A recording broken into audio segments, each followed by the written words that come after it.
Hey everyone, thanks for clicking the video, and if this is your first time on this channel, big welcome to you and thanks for joining me. Let me just tell you what I do here. I collect King and Country and Del Prado military miniatures. One of the most fascinating aspects for me is the history behind the miniatures. To that end, I'm going to showcase 3 Del Prado miniatures spread out from different time periods in human history, and we're going to look at the model itself, talk a little bit about the equipment and how it's presented, and then we're also going to take a quick look at the history and what makes them so interesting.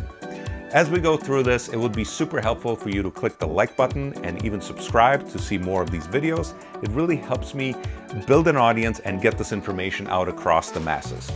So without further ado, let's dive into it.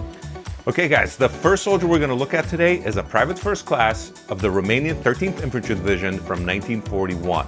Romania had joined Germany in World War II because a lot of their land was annexed by Russia. And annexing land was Russia's bread and butter, and it was all the rage back then. They were really good at it. Hey Russia, can I have my land back? Yet. Okay, fine. We're gonna go join the Germans. But before we do, let's hear from our sponsors. You don't have any. And now let's take a closer look at our Romanian private first class from the 13th Infantry Division. So again, this is made by Del Prado Collection. It is one of the older style Del Prado models with the rectangular tan base. Newer models have an oval green base, which we will see a little bit later. Here we have featured the ZB-30 Czechoslovakian-made light machine gun, which was the infantry support weapon at the time. And the gear represented here would be accurate for the period. We have a sidearm, we have maybe some binoculars, some food, a canteen, a first aid kit, potentially. Beautiful, beautiful model, part of a very interesting part of history. And next, we're going to look at some quick facts about the Romanian infantry in World War II. Here's some quick facts about the 13th Infantry Division's role on the Eastern Front. They joined Germany in 1941 during Operation Barbarossa as part of the 4th Army, motivated by the chance to reclaim annexed land. Romanian troops were poorly equipped but determined. The 13th suffered heavy losses at Odessa, losing tens of thousands, and later at Stalingrad, where they were tasked with guarding German flanks. Altogether, Romania lost around 150,000 men at Stalingrad, one of its greatest wartime disasters. Of course, it wasn't just the Romanians that suffered like this. The Hungarians and Italians contributed something like 430,000 men on the Eastern Front, many of whom never saw home again. Hey, if you're still with me, here's a quick preview of what's next.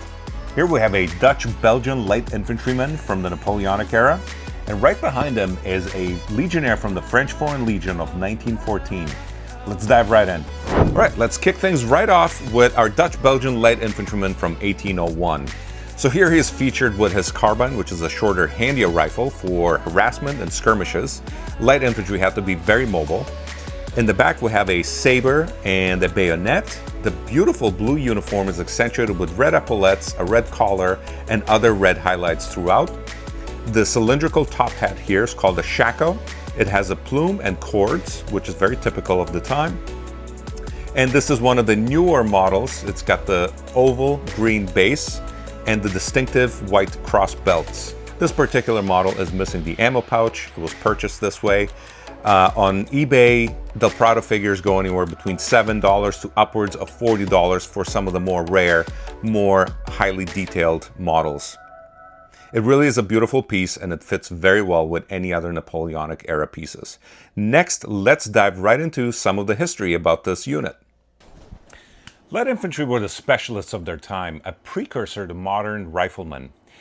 Trained to fight in open order, what that means is spread out across the field. That's contrary to how line infantry fought, which was shoulder to shoulder. Was that enough scene changes? No, we need 2 more. This shift in infantry warfare was largely due to improvements in rifle technology. Line infantry carried smoothbore muskets, which were only accurate for 80 to 100 yards in massed volley fire. In contrast, light infantry carried carbines or rifled muskets, far more accurate. It allowed them to harass the enemy from 200 to 300 yards. So what about our Dutch-Belgian light infantry? Formed in the United Kingdom of the Netherlands, they faced their toughest test at Quatre Bras and Waterloo. holding the line against repeated French attacks. At Quatre Bras, they helped slow Ney's advance long enough for Wellington to arrive, and at Waterloo, they held under cavalry charges and cannon fire, proving themselves in the campaign's decisive moments. One thing I love about Del Prado, they have a real knack for plucking out particular units from history and immortalizing them in miniature. Not just the famous regiments, but the ones that tell unique stories from the past. Before we move on to our French Legionnaire, I thought it'd be really fun to answer some questions from the channel. You have none. Oh, I guess we'll just move right on. Okay, last but not least, we have our Legionnaire from the French Foreign Legion of 1914, so World War I. Starting from the top here, we have the blue kepi, which was the standard infantry cap at the time. This was later replaced with a steel helmet.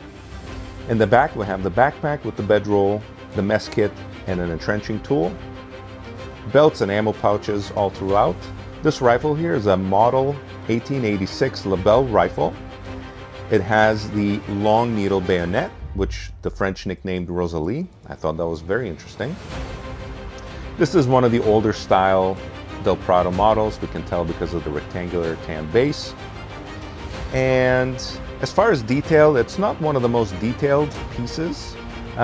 This particular figure here retails on eBay anywhere between $7 to $12, depending on the seller.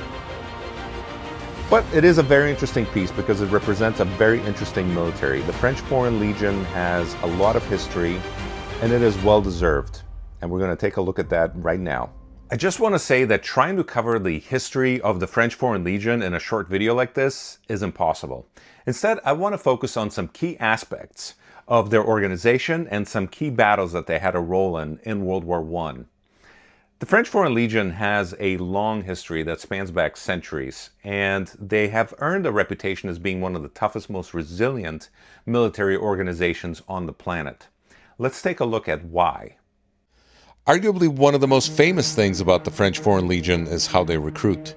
A man could walk in, leave his past at the door, and take on a new name and identity, no questions asked. What mattered wasn't where you came from, but the loyalty you gave to the Legion. In the First World War, those recruits came from everywhere: poets, writers, political exiles, and adventurers, men of dozens of nationalities. The Legion was then organized into 5 marching regiments. The 1st and 2nd attached to the French 5th Army, the 3rd with the 4th Army, the 4th alongside the Moroccan Division, and the 5th with the 1st Army. Each fought under the Legion's banner, Legio Patria Nostra. The Legion is our fatherland. Because of their incredibly high morale and exceptional toughness, the Legion had developed a reputation as shock infantry. Because of that, they were involved in some of the bloodiest battles in World War I, like the Battle for Marne, Verdun, and Champagne, and then again at Marne in 1918. Alright guys, so that concludes our Del Prado 3X showcase. We looked at our Romanian infantryman, our Dutch-Belgian Karabinier, our French Foreign Legionnaire from World War I. I learned a lot while researching for this video, and I hope you did too. So, if you enjoyed the video, and if you enjoy Toy Soldier content in general and would like to see more of these, do hit the like button, hit the subscribe button, and I'll see you next time.